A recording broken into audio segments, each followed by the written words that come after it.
കളർക്കോട് വാഹനാപകടത്തിന്റെ നടുക്കം ഇതുവരെ നമുക്ക് മാറിയിട്ടില്ല. അതുണ്ടാക്കിയ ഒരു ദുഃഖം ഇപ്പോഴും അങ്ങനെ തന്നെ നിൽക്കുന്നുണ്ട്. പക്ഷേ നിയമ നടപടികൾ ഒരു വശത്ത് പുരോഗമിക്കുകയാണ്. വാഹനാപകട കേസിൽ കാർ ഓടിച്ച വിദ്യാർത്ഥി ഗൗരി ശങ്കർ ഒന്നാം പ്രതിയാണ്. KSRTC ഡ്രൈവറെ പ്രതിപട്ടികയിൽ നിന്ന് ഒഴിവാക്കി ആലപ്പുഴ സൗത്ത് പോലീസ് റിപ്പോർട്ട് കോടതിയിൽ സമർപ്പിച്ചു. ഷൈജു വിവരങ്ങൾ നൽകും. ഷൈജു, അവിടെ ബ്രേക്ക് ഇടാനല്ലാതെ മറ്റൊന്നും ചെയ്യാനില്ലാതിരുന്ന KSRTC ഡ്രൈവറെ പ്രതിപട്ടികയിൽ ചേർക്കേണ്ട ആവശ്യമില്ല. കാർ ഓടിച്ചിരുന്ന ഗൗരി ശങ്കർ തന്നെയാണ് ഒന്നാം പ്രതി എന്ന് അറിയുന്നു. മറ്റ് വിവരങ്ങൾ എന്തൊക്കെയാണ് കോടതിയിൽ സമർപ്പിച്ച റിപ്പോർട്ടിലുള്ളത്?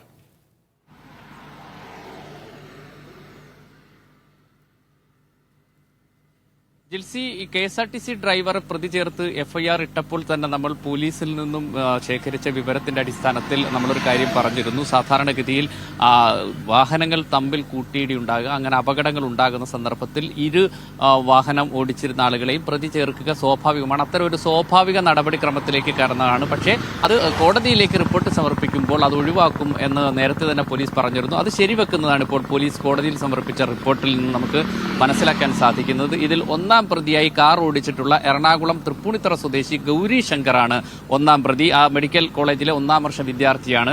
അദ്ദേഹം ഇപ്പോൾ ചികിത്സയിലാണ്, മെഡിക്കൽ കോളേജിൽ തന്നെ ചികിത്സയിലാണ്. അദ്ദേഹത്തിന്റെ നില മെച്ചപ്പെട്ടിട്ടുമുണ്ട്. അദ്ദേഹം ഇപ്പോൾ ആരോഗ്യനില വീണ്ടെടുത്തുകൊണ്ടിരിക്കുകയാണ്. പക്ഷേ അദ്ദേഹത്തിന്റെ മൊഴി രേഖപ്പെടുത്തുന്നതിലേക്ക് പോലീസ് കടന്നിട്ടില്ല എന്നാണ് മനസ്സിലാക്കാൻ കഴിയുന്നത്. ഏതായാലും ഗൗരി ശങ്കറിനെ 1ാം പ്രതിയാക്കിക്കൊണ്ടാണ് ഇപ്പോൾ കോടതിയിൽ റിപ്പോർട്ട് സമർപ്പിച്ചിരിക്കുന്നത്. ആലപ്പുഴ സൗത്ത് പോലീസിന്റെ പരിധിയിലാണ് ഈ അപകടം സംഭവിച്ചത്. അതുകൊണ്ട് അവരാണ് നേരിട്ട് കേസെടുത്തിരിക്കുന്നത്. അവർ കോടതിയിൽ റിപ്പോർട്ട് സമർപ്പിച്ചിട്ടുമുണ്ട്. ഇനി ഈ ഗൗരി ശങ്കറിന്റെ മൊഴിയെടുക്കും. ഈ വാഹനത്തിൽ എത്ര പേരുണ്ടായിരുന്നു എന്നതടക്കമുള്ളത് ഗൗരി ശങ്കറിന്റെ മൊഴിയുടെ അടിസ്ഥാനത്തിലായിരിക്കും സാങ്കേതികമായി അത് നിർണ്ണയിക്കപ്പെടുക. കാരണം 11 പേര് എന്നത് കണ്ടെത്തിയിട്ടുണ്ട്. പക്ഷേ അത് സാങ്കേതികമായി ഈ മൊഴി കൂടി രേഖപ്പെടുത്തിക്കൊണ്ടായിരിക്കും കോടതിയിൽ ആ ഒരു അർത്ഥത്തിലുള്ള തെളിവെടുപ്പ്. ഷൈജു, ഒപ്പം തന്നെ ഇപ്പോൾ ചികിത്സയിലിരിക്കുന്ന ആളുകളുടെ നില തൃപ്തികരമാണോ?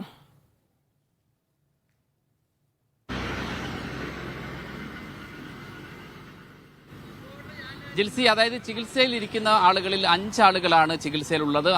മൊത്തം 6 പേരാണ് ഉള്ളത്. അതിൽ ഒരാൾ നമ്മൾ കഴിഞ്ഞ ദിവസം പോലും പറയുന്നുണ്ട്, അദ്ദേഹം ഒരു പരിക്കും പറ്റിയിട്ടില്ല. പക്ഷെ അദ്ദേഹം മാനസികമായ ചില പ്രയാസങ്ങൾ നേരിടുന്നതുകൊണ്ട് മെഡിക്കൽ കോളേജിലെ നിരീക്ഷണത്തിൽ തന്നെ ഇപ്പോഴും അദ്ദേഹം കഴിയുന്നുണ്ട്. മറ്റ് 5 പേരിൽ 4 പേരുടെ നില മെച്ചപ്പെട്ടിട്ടുണ്ട്.